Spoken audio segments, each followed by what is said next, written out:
ॐ अज्ञानतिमिरान्धस्य ज्ञानाञ्जनशलाकया चक्षुरुन्मीलितं येन तस्मै श्रीगुरवे नमः। नमो विष्णुपादाय कृष्णप्रेष्ठाय भूतले श्रीमते भक्तिवेदान्तस्वामिनिति नामिने। नमस्ते सारस्वते देवे गौरवाणी प्रचारिणे निर्विशेष शून्यवादी पाश्चात्यदेशतारिणे। जय श्री कृष्ण चैतन्य प्रभु नित्यानंद श्री अद्वैत गदाधर श्रीवासादि गौरभक्तवृंद। हरे कृष्णा कृष्ण कृष्णा हरे हरे, हरे Ram Ram Ram Hare Hare.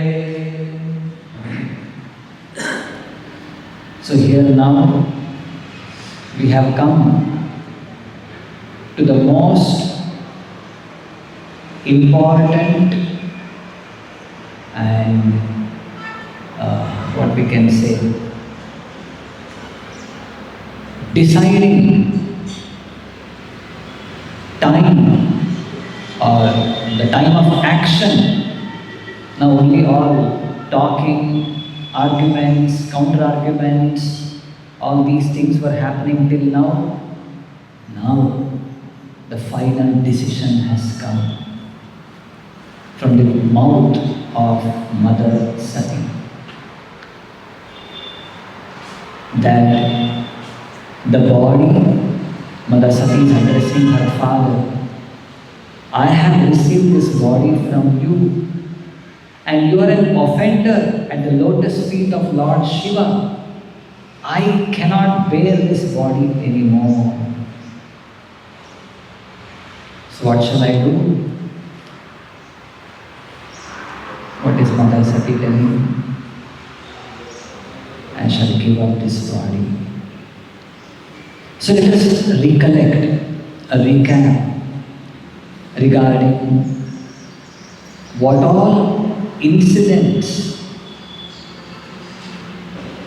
which Mother Sati had to undergo, had to face till now, and the cumulative effect of all of those now has brought her to make such a decision that I will give up my body, I will commit suicide, I cannot bear this body anymore. It is something very serious. So in the beginning we saw from the previous chapters itself how Mother Sati's father Daksha had greatly offended Lord Shiva in the assembly of all the devatas unnecessarily. Though Lord Shiva was quiet, tolerant, his associates headed by Nandishvara, they couldn't tolerate. They immediately cursed Daksha and all the Brahmanas who supported Daksha. And since these Brahmanas, they also got offended, they in turn cursed Nandishvara and his associates, the followers of Lord Shiva. So all this cursing, counter cursing were happening, and Lord Shiva left that place silently. And after this, lot of time went by.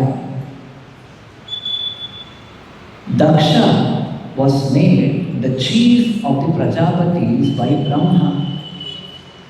By this incident, Daksha became even more proud. After that, Daksha performed a sacrifice wherein Lord Shiva was not invited. Lord Shiva is one of the predominating devatas. He is supposed to be given his share of the sacrifice, but Daksha refused to give. After that, another sacrifice was conducted. in which again Lord Shiva was not invited. All the heavenly citizens, the devatas, everyone were invited and they were all traveling, wearing attractive dresses, ornaments, everything for attending that ceremony which was conducted by Daksha. And when Mother Sati came to know about this, even she got a desire, let me go there. So here in the Bhagavatam, two explanations are also given. One is that as a woman, she liked to go associate with her sisters, mothers, relatives, friends, and she was tempted to go. And also, the intention is also revealed by our acharyas that no, not just this. Mother Sati had the intent to convince her father about the position of Lord Shiva. She thought, let me try to convince him, let him stop this inimical behavior towards her husband, Lord Shiva. It is very much unnecessarily or unbefitting on the part of Daksha to become so inimical towards Lord Shiva. So she comes here to the sacrificial arena of Daksha, and there again she sees personally there that Lord Shiva is not being offered any oblations. And Mother Sati, though she was a pet daughter of her father, now because of her relationship with Lord Shiva, Daksha is what we say, giving cold treatment to Mother Sati. He is not receiving her befitting her position as the wife of Lord Shiva or even as his own pet daughter. So all of these things made Mother Sati condemn her father. And in the previous verses we saw Mother Sati glorifying Lord Shiva, his qualities, his activities, his sacrifice, his detachment, his compassion. So all of these qualities are brought out in that assembly of Daksha by Mother Sati. And finally, in the previous verse we saw, now what needs to be done? What does Shastra say? After hearing the blasphemy, what needs to be done? In the previous verse we saw, if one hears an irresponsible person blaspheme the master and controller of religion, one should block his ears and go away if unable to punish him. So if you're able to punish him, you should punish him. If you are unable to do that, block the ears and go away, leave that place. But if one is able to kill, then one should by force cut out the blasphemer's tongue and kill the offender. And after that, one should give up his own life. What does this speak of? Committing offense against great devotees is something very, very serious. It is not to be taken easily. So in the purport, Srila Prabhupada gives more clarity. If a person is a Brahmana is not authorized to kill personally. So he should, and Brahmana is not supposed to give up his body also. Because Brahmana, Brahmahatya dosha will come, so he is supposed to block the ears and leave the place immediately. If he is a Kshatriya, then he has got the power. He should cut off the tongue of the blasphemer and kill him immediately. That is our Kshatriya. And if he is a Vaishya, Shudra or a woman, they cannot do these things immediately. They have to give up their bodies, it is said. So now, Mother Sati, here we see what actually Mother Sati is doing. In the purport, very nicely Srila Prabhupada explains who is Mother Sati. Now she's supposed to take some action now. Like considering her position, Mother Sati is none other than the personification of the material energy. We hear from the Brahma Samhita, Srishti Sthiti Pralaya Sadhana Shakti Reka Chayeva Yasya Bhuvanani Bibarti Durga. Mother Sati is non-different from Durga or the mistress of the controller of the entire material energy. Of course, controller is the Supreme Lord. She is the personification of the material energy. So, it is well within the powers of Mother Sati, who has got the power to Srishti, Sthiti and Pralaya, to create, to maintain and to annihilate innumerable universes that is there within her power. What to speak of killing one person like Daksha? It is nothing for her. In just one creation, we have seen how we have read the calculation, in one day of Brahma, there are how many? 71 Manus. And in one Manu's turn, there are so many Dakshas or Prajapatis, they come and go. It is just in one day of Brahma. What to speak of one lifespan of Brahma? What to speak of innumerable Brahmas, in innumerable Brahmandas, all put together collectively is the material universe, material energy, and it is controlled by Mother Durga. Its creation, maintenance, annihilation. She has got that power. She is empowered by the Supreme Lord. So it is well within her powers to annihilate one person, one insignificant person like Daksha, who has committed such a great offense at the lotus feet of Lord Shiva. But Mother Sati chose not to kill Daksha. Why?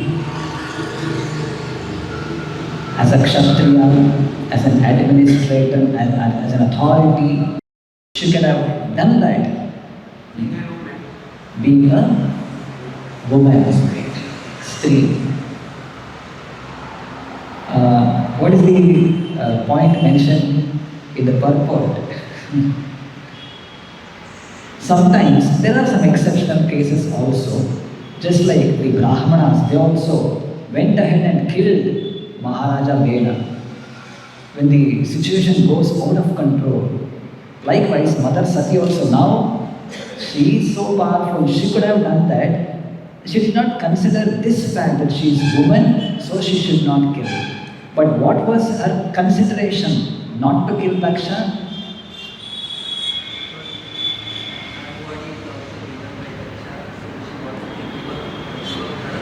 Yeah, her body is given by Daksha, so let me give up my body. But before giving up my body, let me kill him and then give up my body.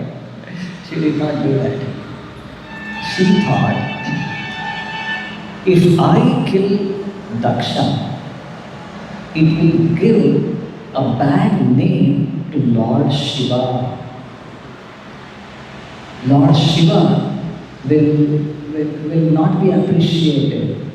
People will start commenting that Lord Shiva, his position being something inferior to Daksha and being unable to kill Daksha, he has employed his wife to kill him.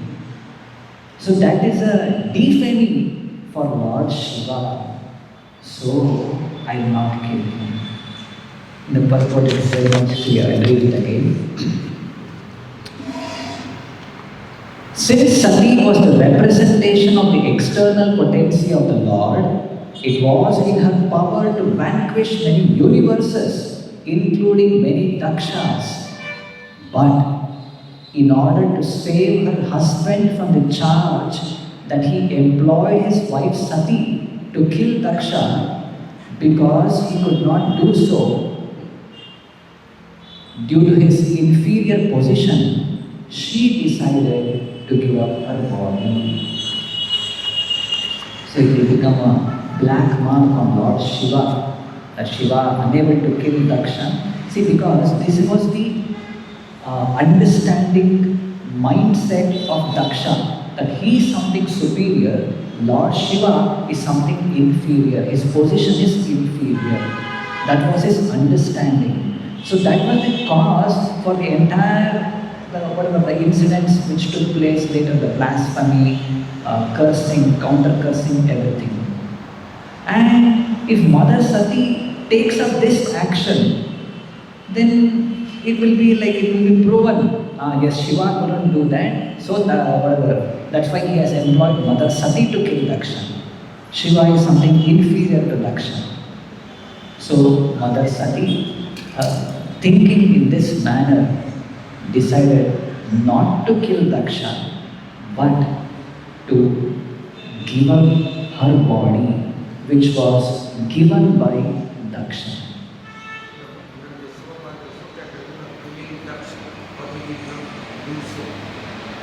Once again, Nandishwara. Yes, Nandishwara attempted. Nandishwara took up the weapons, not only Nandishwara, all his followers. They went ahead to kill and whatever, to defeat and kill Daksha, but it was not within their powers. What happened? That story we have heard. When Nandishwara went ahead, Bhrigu Muni, he created, I think it's Bhrigu only, I don't recollect exactly, that's what was this Brahmana engaged by Daksha. He created many Ribhu Ganas. Ribhu means they're all like ghostly creatures. They all came and they chased Nandishwara and others away. So they attempted, but it was not within their power to kill Daksha. But they attempted. But they were unable, they were unsuccessful in their attempt. So that should be considered. So now all of these things are happening. So now, let us see what does the verse say. One very beautiful example is given here. And it's very appropriate, even for us devotees, in our personal lives. When we come across such situations, what needs to be done, it is very instructive. Let us see. Atastamotpannam idam kalevaram. Easy to understand. Ataha Tava Utpannam, Mother Sati is addressing her father. Tava Utpannam Idam Kalevaram. Idam Kalevaram, this body is created by you. This body I got it from you. Atas Tavotpannam Idam Kalevaram. Nadharayishye. I cannot bear anymore. Why? Shitikanta Garhinaha. Shitikanta or Nilakantha, we say. Shiti means dark or some that complexion. So, Garhinaha means who have committed some blasphemy or who has blasphemed Lord Shiva. I cannot bear this body anymore, which is given by you who are an offender towards Lord Shiva. So I cannot bear this body anymore. Why? What's the reason she is giving here? Jagadasya mohadi vishuddhi mandaso. Jagadasya means having children eat and we eat something. Jagadasya mohat. Maybe out of mistake, out of illusion, we eat something which is not supposed to be eaten. Some abominable food, stale food, poison food. By mistake, we may consume it sometimes. Jagadasya mohadhi vishuddhim. Now already we have eaten. It has gone inside the stomach. Then we realize, I should have not eaten it. Then what is the best course to be done at that point of time? spit it or vomit it out. Andasa means food. Jugupsitasya uddharanam prachakshate. Jugupsitasya andaso. Jugupsita means poison. Andasa means food. Jugupsitasya andasaha.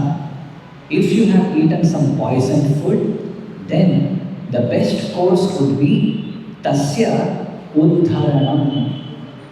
Forcefully bringing it out or vomiting it out. That is the best course of action for a person who has consumed some poisonous food. See, the normal course, what if like we see some person who is vomiting, we try to pacify him, we will try to give him some medicine which may stop vomiting. Because a normal person doesn't vomit. Vomiting means it is already a diseased condition and we try to pacify, stop that condition.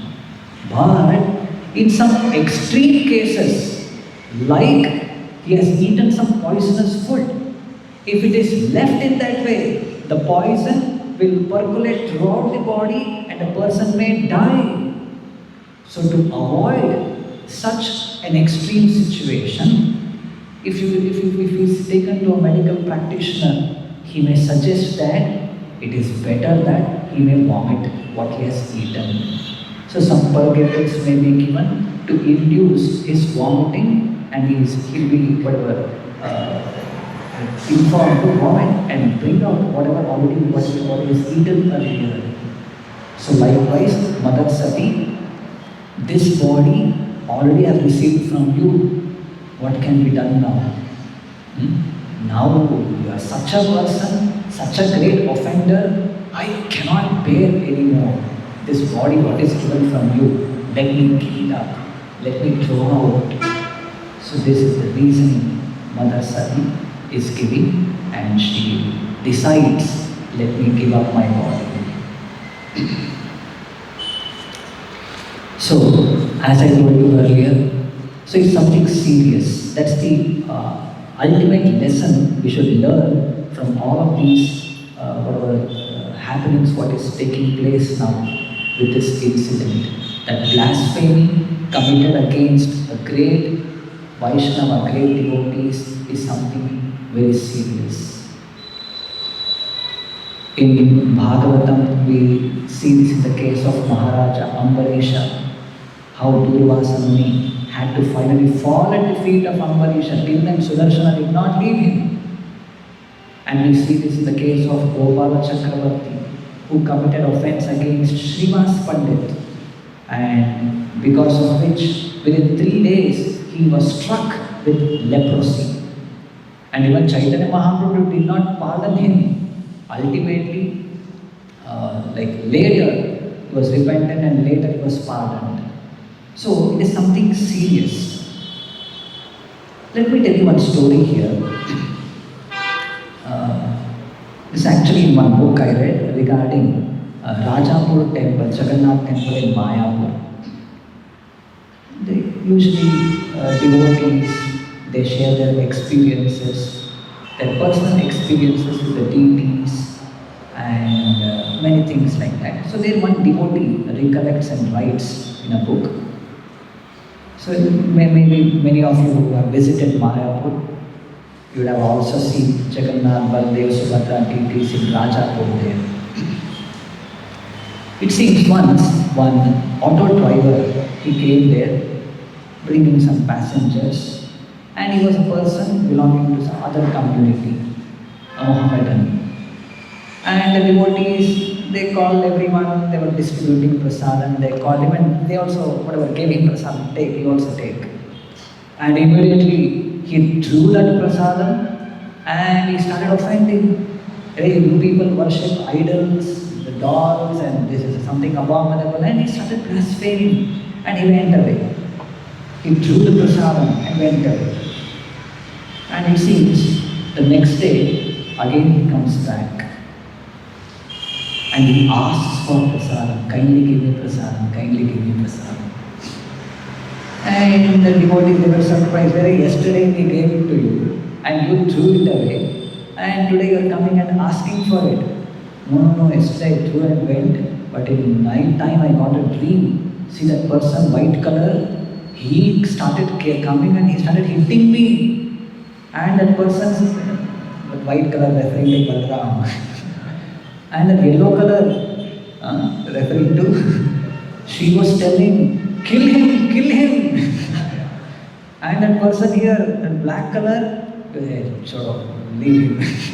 And I was left. I'm sorry. Please kindly give some prasadam. I committed a mistake.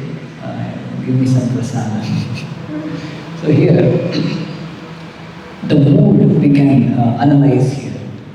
See, the Lord, if blasphemy is committed against him, he may pardon. He is very merciful. But his devotees, his associates, no, they will not leave you. And especially referring to Mother Subhadra, who is none other than the external energy of the Lord, Mother Sati, kill him. That is the mood in which they may be. So here, okay, like lesson for devotees to learn. The best course of action, as recommended here in the purport by Srila Prabhupada and previous purports and all, any blasphemy against the Supreme Lord or his devotees, block the ears and leave the place. See, the other things go cut the tongue of the person, kill him, or give up your body. See, the Mother Sati's case, these are some extreme examples to set some very high standards. Great authorities, great devotees, they perform certain exemplary activities which common people like us, fallen conditioned souls like us, we cannot imitate them. But we should learn the lesson, the principle we need to understand, the importance, the significance we need to understand. Just like the same thing, like some exemplary activities, just like Chaitanya Mahaprabhu abandoning Chota Haridas, though he was his personal associate, he abandoned him, and to the extent that when he went up and committed suicide, Mahaprabhu told, yes, that's good for him. So this incident, or like these are some extreme examples which ordinary people like us, we are not supposed to imitate them. But hearing them, we should know the importance, the important principle or the lesson that we need to understand. This is another example we can see of, like say, Haridas Thakur. Haridas Thakur was chanting 3 lakh times, almost 22 hours every day. We cannot imitate Haridas Thakur in following his footsteps of our chanting in that manner. But these are some great devotees setting some high exemplary example standards they are setting. So that we need to understand. So as common people, as sadhakas, what we can do, if at all we hear some blasphemy, close the ears and leave that place. So now this is about Mother Sati and all of these things we are dealing here. Another which I felt, if at all, like say Mother Sati's case, give up the body and such things and all, extreme things. Now let us see from the Bhagavatam what Maharaja Prahalada did after hearing blasphemy against the Supreme Lord from his own father. Correct? Now we have heard this story sufficiently. Hiranyakashipu, he was such a great offender at the lotus feet of the Supreme Lord. What did Prahalada do? So this we can hear from the words of Hiranyakashipu himself.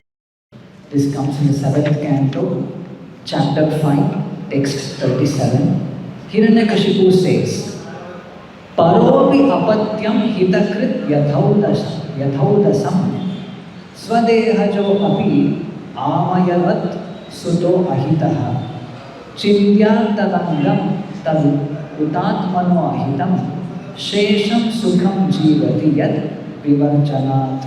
The translation goes like this. Although a medicinal herb being born in the forest does not belong to the same category as a man, if beneficial, it is kept very carefully. See, the person goes to the forest, there is a medicinal herb there which is very important. A person plucks it or takes it and keeps it with him. Let him do his duty. The medicinal herb has to be taken and we take that and we keep it with us. Though it may not belong to our category, if it is found necessary, we keep it with us very carefully also. Similarly, if someone outside one's family is favorable, he should be given protection like a son. Someone not within our family, but someone outsider is favorable, then we give him protection like a son. On the other hand, if a limb of one's body is poisoned by disease, any of our limbs is poisoned by some disease, it must be amputated. Amputated means cut off, so that the rest of the body may live happily. Similarly, even one's own son, if unfavorable, must be rejected, although born of one's own body. This is the argument who is giving? Hiranyakashipu is giving. Hiranyakashipu is telling, though he may be my own son, but he is not favorable. Just like if any of the parts of our body, maybe hand or leg, something is poisoned, we may cut off that portion of the body so that the remaining portion at least will be alive. So Hiranyakashipu is using this logic, let me kill this son of mine. Why? He has become unfavorable to me. So this is the position of a non-devotee. Correct? So this is the argument what Hiranyakashipu is giving. Now let us see in the purport Srila Prabhupada says how Sri Chaitanya Mahaprabhu and his followers, they practice devotional life with all humility and tolerance. So a non-devotee, he may go to the extent of killing his own son if he becomes inimical towards him, if he is unfavorable to him. But a devotee doesn't do like that. He maintains his position of being humble and tolerant. Let me read out that portion from the purport here. The same example, of course, may be applied to non-devotees. Chanakya Pandita says, Tyaja durjana samsargam bhaja sadhu samagamam. Devotees actually serious about advancing in spiritual life should give up the company of non-devotees and always keep company with devotees. Bhaja sadhu samsargam tyaja durjana samsargam. Give up the association of non-devotees and be in the association of devotees. To be too attached to material existence is ignorance, because material existence is temporary and miserable. A devotee clearly knows this material existence is temporary, it is miserable, dukkhalaya, ashashvatam. So he is not attached to this material existence, comforts of the material existence. Therefore, devotees who are determined to become advanced in spiritual consciousness must give up the company of atheistic non-devotees. So it is very much befitting for a devotee to give up the company of non-devotees. Prahlada Maharaja maintained an attitude of non-cooperation with the philosophy of his father Hiranyakashipu, yet he was tolerant and humble. See, again I repeat, Prahlada Maharaja, he did not kill his father, neither he gave up his body. He was a small child and his father Hiranyakashipu, how he can do anything to him? So what did Prahlada do? He applied the principle that association of devotees should be sought out and association of non-devotees should voluntarily be given up. How did he do this? He maintained an attitude of non-cooperation with the philosophy of his father. Though his father was telling, hey, who is Vishnu? Who is Lord? I am God. There is no Vishnu. He is our enemy. He killed your uncle Hiranyaksha. He is our enemy. So many things he was telling. Prahlada did not accept that philosophy. He maintained an attitude of non-cooperation with his father Hiranyakashipu, yet he was tolerant and humble. So, these are the various instructions given in various situations, various circumstances in the Bhagavatam we are reading, and we should be aware of all of these things and apply what is necessary when we encounter such situations in our life.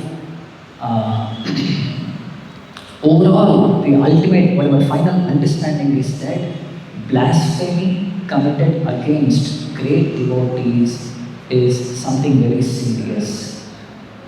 This is the final takeaway from this entire incident. And finally, Mother Sati, now she has decided that I'll give up this body which is given by my father, and let us see how she executes this. That will be described in the further paragraph or further shlokas of the Bhagavatam. We'll conclude with this.